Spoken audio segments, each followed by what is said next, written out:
Monsieur le ministre, nous vous remercions. Nous accueillons le ministre de l'Agriculture et de l'Alimentation, à qui s'adresse la question de Monsieur Stéphane Mazard. Vous avez la parole, cher collègue. Merci, Monsieur le Président. Monsieur le ministre, les élections européennes sont déjà derrière nous et les futurs programmes de la PAC seront en discussion très prochainement. À ce titre, et comme je l'ai fait auprès de vos prédécesseurs, Monsieur le ministre, je souhaite insister sur la particularité des vignobles en forte pente.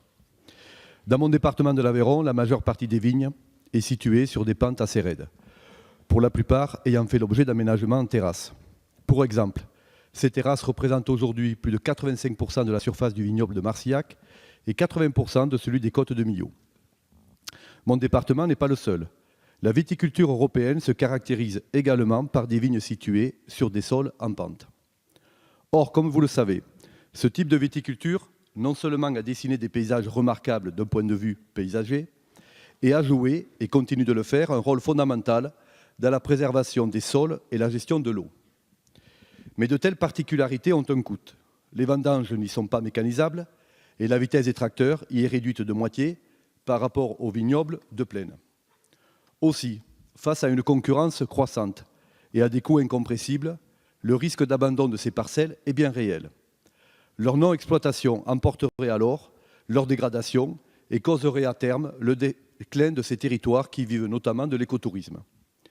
Pour toutes ces raisons, les représentants de la filière des viticulteurs en terrasse sollicitent, dans le cadre des négociations de la nouvelle PAC, que la nature exceptionnelle et remarquable de leur exploitation et production soit défendue et soutenue. Aussi, Monsieur le ministre, pourriez-vous rassurer les viticulteurs de vignes en terrasse sur le soutien, via les mesures agro-environnementales et climatiques, que vous apporterez à cette viticulture aux handicaps naturels certains, mais garantes de l'avenir de territoires ruraux dynamiques? Je vous remercie. Monsieur le ministre, vous avez la parole. Monsieur le Président, Mesdames et Messieurs les députés, Monsieur le député, cher Stéphane Mazars, merci pour votre question qui est très importante. Vous avez parlé d'écotourisme, d'agrotourisme, vous avez parlé d'entretien des paysages, d'entretien de la nature. Et évidemment, chaque fois que l'agriculture recule, c'est une friche qui s'installe et c'est un paysage qui est détérioré. Aussi, votre question qui porte particulièrement sur les mesures liées à ce que pourrait faire la PAC, ce que pourrait faire l'État sur la viticulture en terrasse et à des fortes pentes est quelque chose de très important. Cette mobilisation, pour aller dans votre sens, je l'amène dans le cadre de la négociation de la PAC. La viticulture française fait partie de notre patrimoine, c'est notre histoire.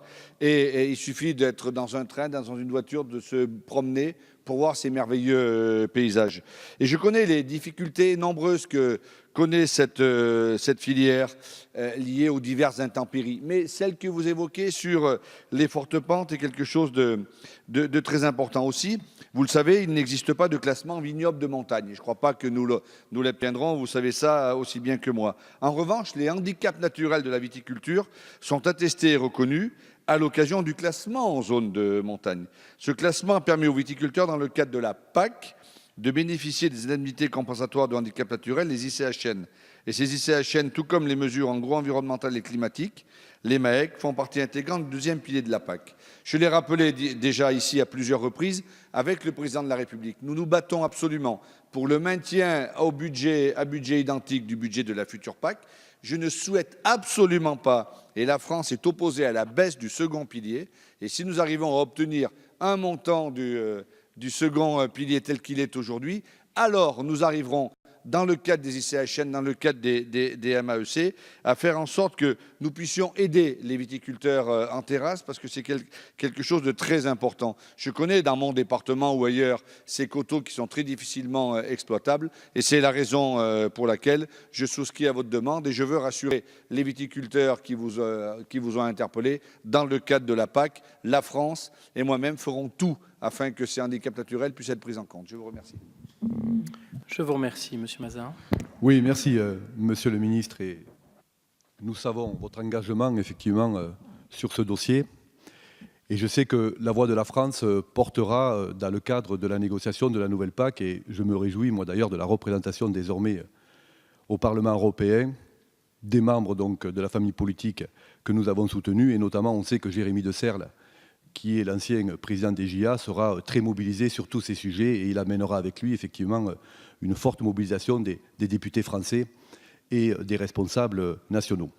Il est important, effectivement, vous l'avez dit, monsieur le ministre, qu'on garde effectivement un bon niveau de financement du pilier 2 de la PAC, parce que c'est ce qui permet de mobiliser des moyens sur nos territoires, en direction de nos territoires, sur l'aménagement de ces territoires qui font ce qu'est la France, ce qui est reconnu à l'étranger en France, c'est-à-dire la beauté de nos paysages et une agriculture qui se veut de plus en plus durable, de plus en plus responsable et de plus en plus qualitative, ce qui rejoint là aussi nos préoccupations nationales avec la loi Egalim qui a été votée il y a quelques mois. Donc merci monsieur le ministre de vos propos très encourageants pour ce secteur agricole. Merci.